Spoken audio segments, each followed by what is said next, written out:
Yehovah Svaot Elohim. Kadosh, Kadosh, Kadosh. Please fill me and lead me, and cover me and stir me, and speak through me with your Ruach HaKodesh, that I may speak your written words with boldness and humility to those who listen. I ask all these things in Yeshua HaMashiach's name. Amen. We'll start with the Shema. Listen and obey. Children of Yehovah, pay careful attention and respond. Yehovah is our power and authority. Yehovah works in unity with himself, and you shall act upon your love to Yehovah with your power and authority, with your thoughts and mind, with your entire body, and with all the muchness that you have. Yod, Hey, Vav, Hey. Hand, behold, nail, behold. Isaiah Yeshayahu, chapter 16.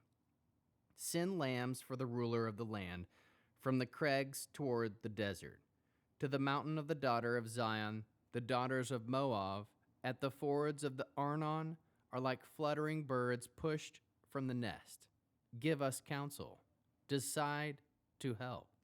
Make your shadow over us. Like night in the middle of noonday, hide our outcasts. Don't betray our fugitives. Let our outcast live with you. Protect Moab from the attackers, from the attacks of robbers. From when the extorting ends, the spoiling ceases, and those trampling on the land are destroyed.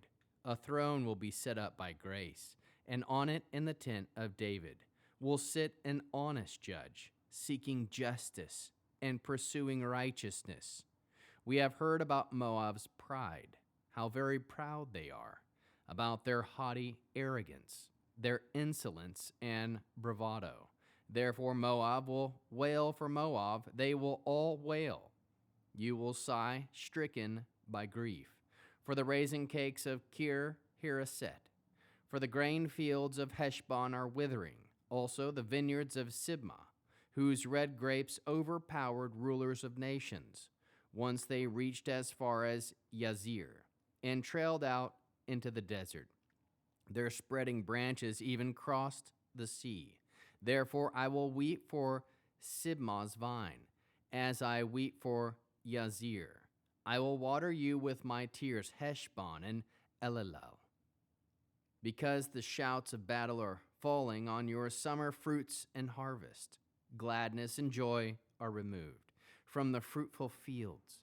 No rivalry in the vineyards, no happy shouting, no one treading grapes in the wine presses. I have silenced the vintage cheers. This is why my heart throbs, like a lyre for Moab, and everything in me for Kir Heres. Even when Moab is seen growing weary of worshiping on the high places and entering their sanctuaries to pray, they will have accomplished nothing. This is the word Yehovah spoke against Moab in the past, but now Yehovah has said, within 3 years and not a day more, as if a hired worker were keeping track of the time, the glory of Moab will be brought into contempt. Despite its large population, and the surviving remnant will be few and feeble. How can we learn to love our Creator after reading this interesting 16th chapter of Isaiah Yeshayahu? We can place your trust in Yehovah for protection and mercy.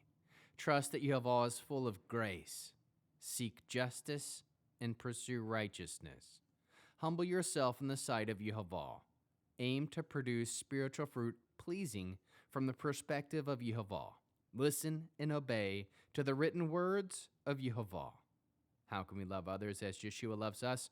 We can encourage others to humble themselves, seeking justice and pursuing righteousness. Bear one another's burdens. We can humble yourself in the sight of Yehovah. Produce spiritual fruit, love, joy, peace, patience, kindness, goodness, faithfulness, humility, and self-control. We'll end with the Aaronic blessing using the name. Yehovah will kneel before you presenting gifts, and he will guard you with a hedge of protection. Yehovah will illuminate the wholeness of his being toward you, bringing order, and he will provide you with love, sustenance, and friendship. Yehovah will lift up the wholeness of his being and look upon you and will set in place all you need to be whole and complete.